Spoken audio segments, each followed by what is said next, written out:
Welcome back to Catalyst University. My name is Kevin Tokoph. Please make sure to like this video and subscribe to my channel for future videos and notifications. So not to make a pun here, but this video is literally just going to be food for thought. You can take it or leave it, and really all I'm going to do here is I'm going to make an argument using a bunch of systematic reviews and meta-analyses. And before you get all bent out of shape over this question right here, carnivorous versus vegetarian diet, I'm not even going to answer this question. This is more rhetorical in nature. And throughout this video, I'm actually going to make a case for the obesity part of this, but understand that all these other things are going to coincide with that. So over here on the left, I've got this nice juicy Wagyu ribeye steak. In the middle here, I've got a nice ripe avocado, perfect texture, perfectly cut there. And then this thing over here on the right, which is absolutely loaded with sugar and all sorts of, well, I'll just say it, crap. And do we, with these things, point the finger at the right culprit? Now, I don't think there's a single person who would argue that vegetables or fruits are bad for you. I don't think there's anyone who would try and argue that with any sense. Some people might try to argue this is bad for you, but I'm actually going to show some evidence that actually demonstrates that this really isn't bad. And that really the culprit that we're looking for is most likely this sugar. So this first study that I'm going to bring up, this is a large longitudinal cohort study. And what they did is they actually analyzed a vegetarian diet and other related diets' effects on all-cause mortality. So here's a few major conclusions that come out of this. Number one, there was no significant difference in all-cause mortality between vegetarians and non-vegetarians. Okay, that's kind of interesting. Also, there was no significant difference in mortality risk between pesco-vegetarians, so vegetarians that will also add fish or seafood to their diet, versus semi-vegetarians versus regular meat eaters. So individuals who are regular meat eaters had no greater risk of mortality compared with pesco-vegetarians and semi-vegetarians. And they also found no evidence that following a vegetarian diet or any other related diet had any kind of protective effects on all-cause mortality. Okay, so you might just assume that right now I'm making an argument against a vegetarian diet, but I'm actually not. And here's why. Okay, if we look at a lot of these kind of, if you want to call them maybe fringe diets, some people might consider them fads, but I'll just list off a few of them. For example, vegetarian is one of them, vegan's another one. Paleo diet's another very similar one. Keto diets also become very popular, and things like the Mediterranean diet's also another great example. If you look at all those diets, and I'm sure there's others that I'm not mentioning, there's really one major thing in common between all of those. And it's the fact that they're all very low in sugar, assuming that you're doing them in a natural, healthy way. Every one of those diets is pretty low in sugar, especially when you juxtapose it to the standard American diet. So I'm just going to ask the question, are we pointing our fingers at the right culprit? And the answer is no. At least in the United States here, we almost do everything we can to protect sugar. We point fingers at other things like lipids, fats, in particular saturated fats, and cholesterol, and all sorts of other things. But we never get angry about sugar when we really should be.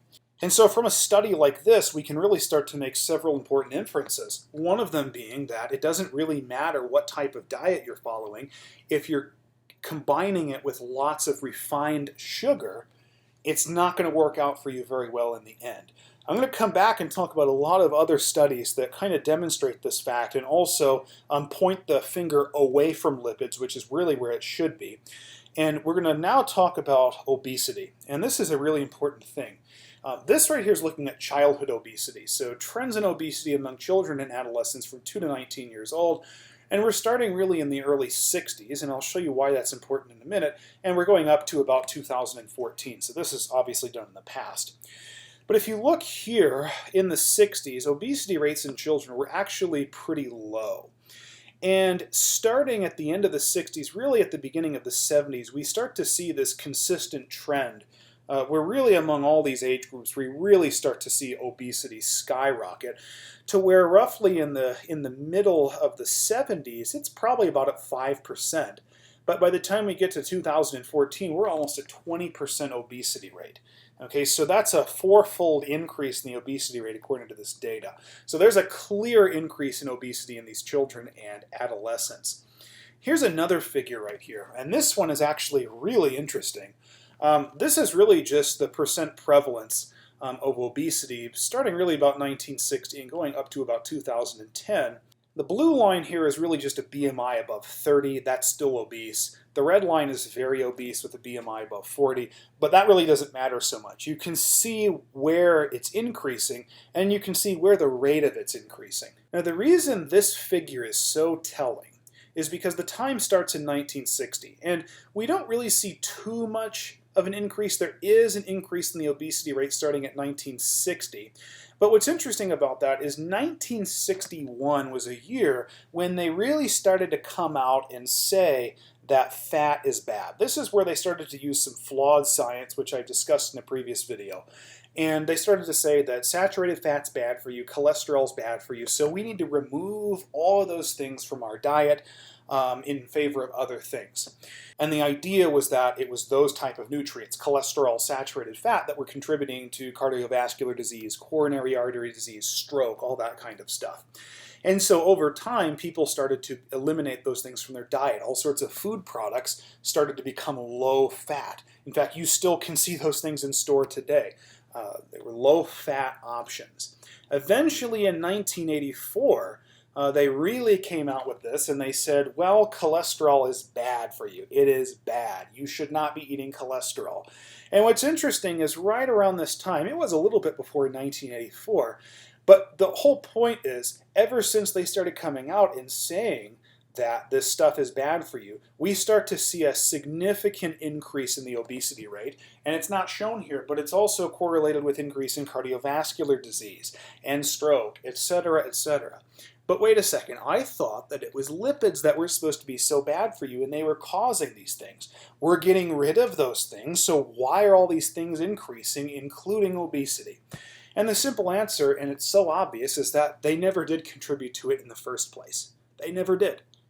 The bottom line here is that when the American Heart Association started making recommendations that fat ought to be drastically reduced in the diet, cholesterol is bad for you, you should avoid it, saturated fat will clog your arteries, all that crap, we start to see increases in obesity, as you can see right here, but there's also increases in cardiovascular disease, increases in stroke, and the list goes on. The point is, when we started removing fat from our diets like that, we became, as a society, unhealthier. And so the American Heart Association has done a significant amount of damage to our society and our way of thinking. It wasn't until 2014 that they started to retract this type of idea. They're attempting to retract it because now good science is coming out and saying that, hey, these things that we said were so bad, like cholesterol and saturated fat, they're really not bad for you. In fact, we should be eating them. And what we really should be minimizing is the sugar and all sorts of other refined foods.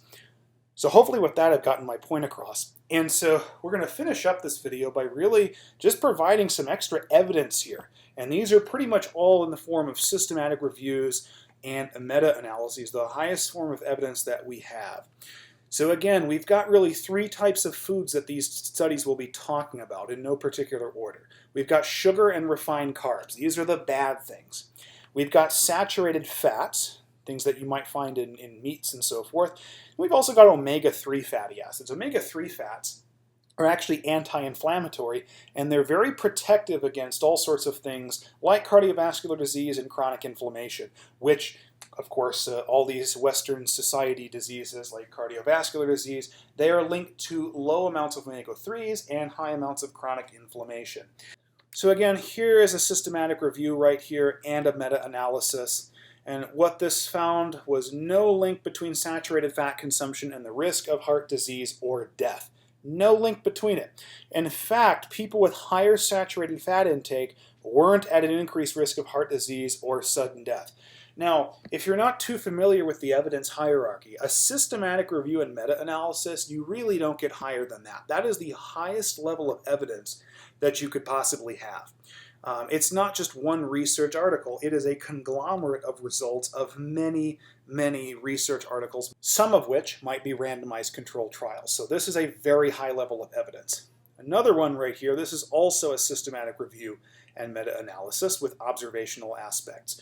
They found that saturated fat was not linked with heart disease, stroke, type 2 diabetes mellitus, or dying of any cause. Okay? They also found that people who consumed more saturated fat, again, were not more likely to experience heart disease, stroke, type 2 diabetes, or death from any cause compared with those who ate less saturated fat.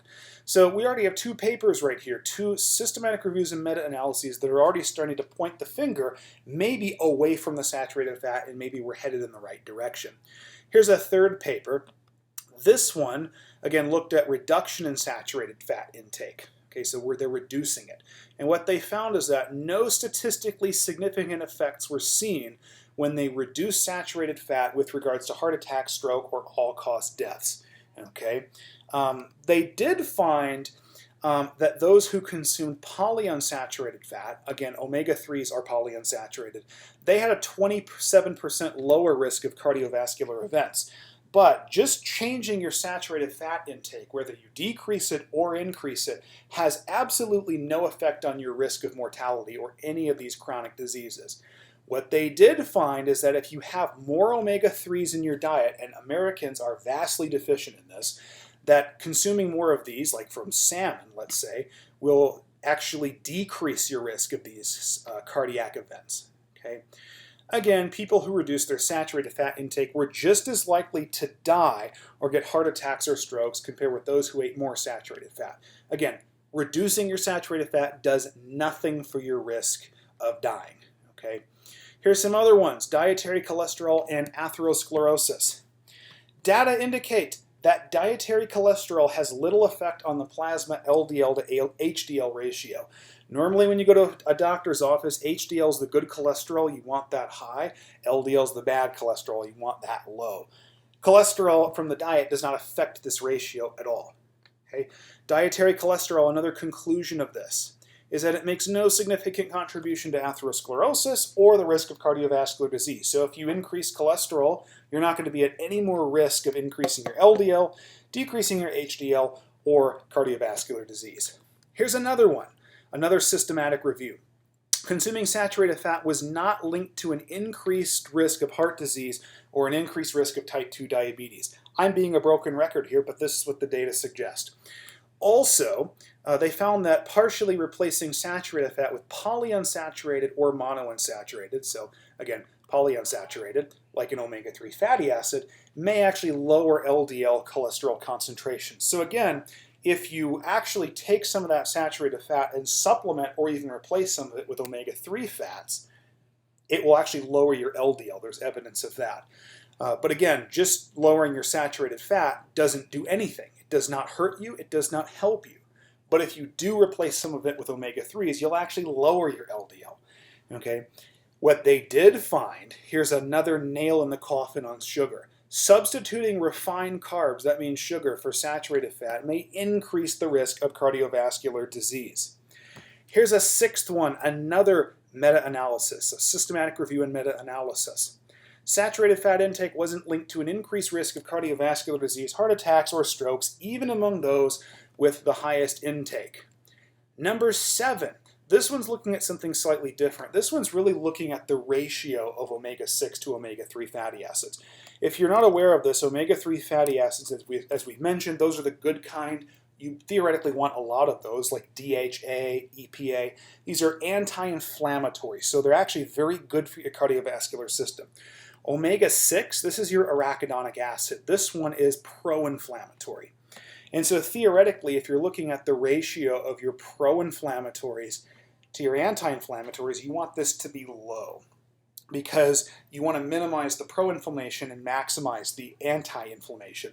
And so what this study found, actually many conclusions here, excessive omega-6 fatty acid intake, these are a different type of polyunsaturated fatty acids, they're omega-6s, and a very high ratio of omega-6s to omega-3s, as we find in Western diets, this promotes the pathogenesis of many diseases, including cardiovascular disease, cancer, and inflammatory and autoimmune diseases. They also found increased level of omega-3s, like from salmon, these are the good kind, they exert a suppressive effect on these diseases, meaning with these first two bullet points, if you have more omega-3s, you suppress these diseases. You may not get them.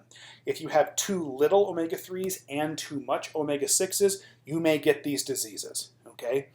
Eat more omega-3s, eat less omega-6s. And unfortunately, when you go out to fast food joints, they most of the time cook their foods in omega-6 fatty acids. When you go to the store to buy oil to cook your food in, get oil that has saturated fat. Don't get vegetable oils. Just because it has the word vegetable in it doesn't mean it's good for you. Guess which one of these types of fatty acids vegetable oils have a lot of? Omega-6 fatty acids. Whereas if you get olive oil is loaded with saturated fat, but it's not loaded with omega-6s, okay? Olive oil is much healthier than vegetable oils. Now with these two bullet points right here, I'm kind of reversing this a little bit. This is actually the ratio of omega-3s to omega-6s. And what it means is that if you basically have more omega-3s than omega-6s, you have a 70% decrease in total mortality. 70%. 2.5 to 1 with omega-3s to omega-6s. This reduced rectal cell proliferation in patients with colorectal cancer. Meaning if the person already has colorectal cancer, if you give them omega-3s, you can drastically slow down the cancer. That is a powerful thing to know. If we look at a ratio of 2 to 3, so basically we'll just say 3 of omega-3s to 1 of omega-6s, this suppresses inflammation in patients with rheumatoid arthritis. 5 to 1 omega-3s to 6s had a beneficial effect on asthma.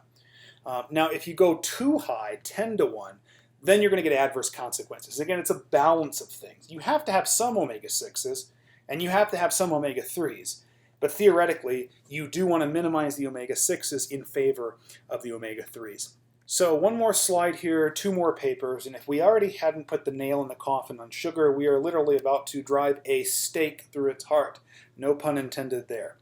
So here's a systematic review right here. This one actually did research more on the funding of papers and articles and projects, whatnot, that dealt with lipids and sugar and their potential for adverse events on physiology. And one of the entities that they were investigating was the Sugar Research Foundation. Yes, there is a Sugar Research Foundation, and if you hadn't already guessed it, they are nefarious indeed. They set the review's objective, contributed articles for inclusion, and received drafts. However, their funding and role were not disclosed. So again, we see that they're being sneaky and shady, just as we would expect them to be. And this is a really damning statement right here. This came out of their conclusions of this review. They said that together with other recent analyses of sugar industry documents, the review found that the sugar industry sponsored a research program in the 1960s and 70s that successfully cast doubt about the hazards of sucrose, which is sugar, while promoting fat as the dietary culprit in coronary heart disease. That's very interesting in the 1960s and 70s because where do we see the rise in obesity? In the 60s and 70s. That's exactly where we see it. We see here that toward the end of the 70s, right before the 80s begin, this is actually where we see a spike in obesity. Again, childhood obesity really starts to increase, and through the end of the 70s, all the way up to the present. So that's extremely interesting. Also, this systematic review recommends that policy-making committees should consider giving less weight to the food industry-funded studies, that is the sugar industry-funded studies, and include mechanistic and animal studies as well as studies appraising the effect of added sugars on multiple coronary heart disease biomarkers and disease development. And again, they're promoting this because clearly the sugar industry can't be trusted. In fact, this set of studies right here, this research program that pinned lipids as the issue and protected sugar, has caused an unrealistic amount of damage to the world. It really has. And I don't have anything on here because I think I've beat this point to death. Again, there's another review here where they're talking about fat, sugar, whole grains, and heart disease, and how we've literally had 50 years of confusion, and you can imagine what that's about.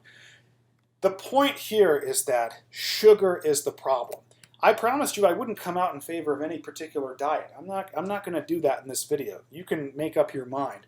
But regardless of what you do, think critically about what doctors tell you, about what the American Heart Association tells you, because they are deplorably behind on the science. And they probably for a long time will continue to mislead, whether it be intentional or not, and give misinformation, which hopefully won't last too much longer, but it has damaged our country and probably the world for a long time, 50 years as you can see. So I hope I've gotten my point across, and hopefully you found this interesting. Again, please make sure to like this video and subscribe to my channel for future videos and notifications. Thank you.